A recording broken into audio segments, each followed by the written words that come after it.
स्वभाव कवि गंगाधर मेहर को आज हूँ 164तम जन्मदिवस तेज एक नहीं आज गांधी छकरे मूर्ति उपर पुष्पमाला अर्पण कर बरगढ़ नागरिक मंच एक नहीं सीधा साल आलोचना करवा आम सांग अच्छा बरगढ़ नागरिक मंच सभापति अच्छा भीष्मदेव सरा कथा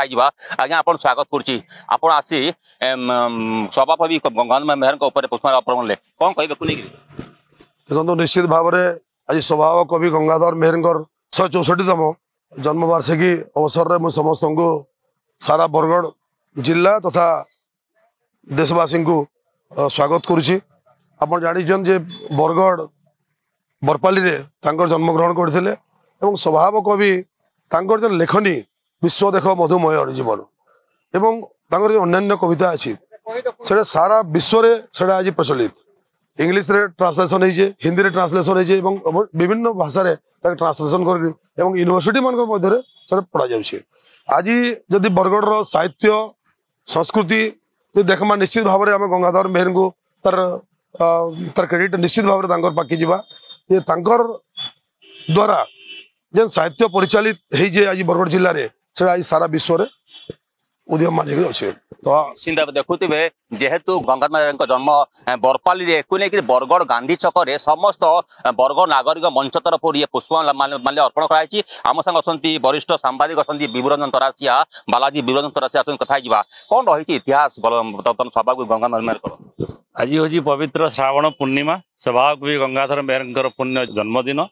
गंगाधर मेहर को लेकर माटी जी गर्वित गंगाधर साहित्य को नहीं ये माटी से सारा विश्व में परिचित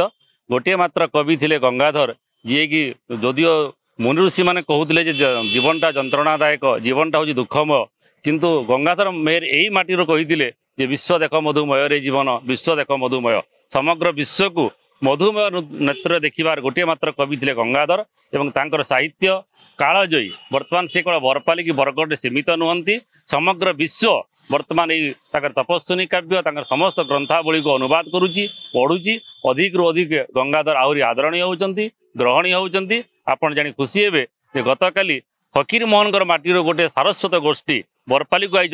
गंगाधर को सम्मान जनवाई स्तुतिचारण करने ये हूँ गंगाधर व्यापकता ये हूँ गंगाधर साहित्यर प्रथितदशा कविंर कालजी कवितार प्रभाव गंगाधर चिरकाल को अमर रही साहित्य कृति चिरकाल को लोक अनुप्राणित करुच्ची अनुग्रहित करुच्ची साहित्य कालजयी हो रही। निश्चित भाव आम बहुत गर्वित जेहेतु गंगाधर मेहर जन्म बरपाली रे बरगढ़ माटी रे तेज आम भी बहुत गर्वित